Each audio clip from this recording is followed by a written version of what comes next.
shoreline on the North Sea. Dozens of separatist families stand on the dock. Jonathan, put these tools in my bag. Be careful, John, they're heavy. The Brewsters and other families are waiting for a ship that will take them to Amsterdam, the largest city in Holland. It is so dark, Father. I'm scared. The ship will be here soon. A thick fog covers the sea. I think I see a light. At last, the ship is here. Quiet, patient. If the king hears us, we'll all be hanged. Is that true, Mother?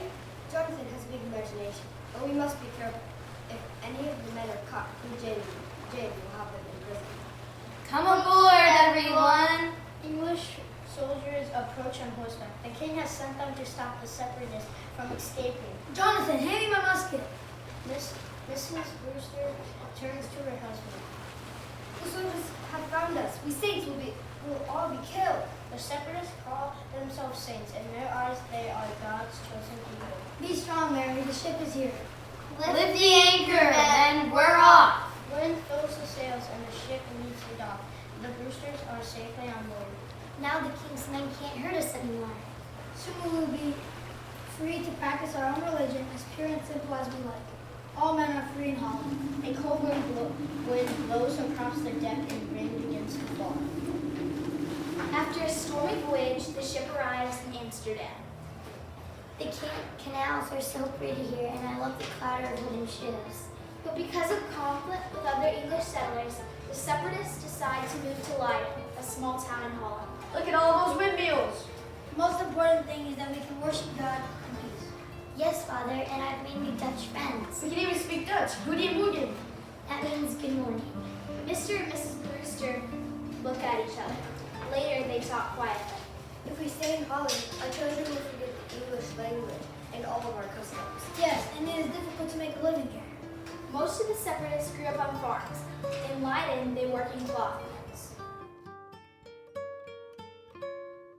As the years pass, the separatist group now numbers almost 600. William Bradford is on his way over. Bradford, a young man, has become a leader of the group. I hear him at the door. Welcome, Mr. Bradford. Good evening, sir. We have important business to discuss. As you know, life here is difficult. Some of us think it is best to leave Leiden. Where can we go? Let us try our luck in the New World. The separatists negotiate with businessmen in London for financial support for their journey. Patience and Jonathan now grow up and decide to stay at home. The separatists need a large ship and enough supplies to make the long voyage. Pause. Under one condition. For the first 7 years, you must send me everything you've earned. 7 years? We'll have nothing to show for our work. Forget it. We're staying here. Most separatists decide not to make the journey. Why should I finance your trip? If so few people are going, I'll find others to accompany. We saints can't travel with strangers. What if they're bad people? You heard my condition. Either you travel with the others or you stay here. Like the saints, most of the people they call strangers are seeking a better life in the New World. After many delays, the pilgrims depart on their ship, the Mayflower, from Plymouth, England, in September 1620. The group plans to settle in an English territory controlled by Virginia Company. God bless this journey. Only 37 saints from Leiden community are aboard. More than 100 passengers. There are about 30 children below deck. It stinks in here. You stink, Francis. Mice scurry at their feet. I'm gonna puke. Don't puke on me. Storms rock the Mayflower and many passengers get sick. This lousy biscuit chipped my tooth. It's hard as a rock. Stop your complaining. My biscuit was full of gums. The strangers and saints try to get along, but tensions run high during the 65-day voyage. We're almost there. Soon we can abandon the so-called saints. Watch what you say. We must work together in the New World. During the journey, the Mayflower has blown off course. In November, weary passengers find themselves off the coast of Cape Cod. Winter is approaching and we're almost out of food.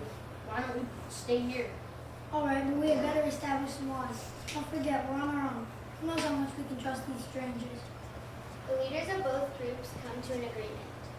In the presence of God and one another, we combine ourselves together into a single body politic for our better ordering and preservation. 41 men signed the Mayflower Compact. They elect Carver as their first governor. We are in this together. In December, the Pilgrims find a hilly stretch on the mainland near present-day Boston where they build Plymouth Colony. Winters here are miserable, I'll say. I miss London. For weeks, there is nothing but rain, sleet, or snow. At least we've built a meeting room and a few small houses. The men work quickly. Some of the children help. Carrying all those logs is making me tired and thirsty. Too bad the well water froze. During the first winter, more than half of the Pilgrims died, many from starvation. If we don't get help soon, we'll lose all our people. We must continue to pray. In March, an Indian named Samoset arrives at the colony. Imagine a real live Indian. The men were afraid Indians would attack us. He's friendly. Samoset doesn't speak much English. He promises to send his friend Squanto to help the Pilgrims. At last, Squanto's here. Greetings. I've met other Englishmen before you. They taught me the language. We are glad to see you. Our people are suffering greatly. Squanto shows the Pilgrims how to plant corn in a new way.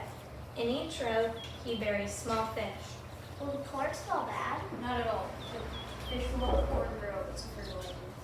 Thanks to Squanto, many crops grow: corn, beans, and squash. He also builds a bear trap. We owe you a huge debt. Bring your people here for a feast. The Pilgrims and the Indians play games together at the harvest celebration. They eat corn, deer, fish, and goose. First, the white man was taught to the Great Spirit, then food and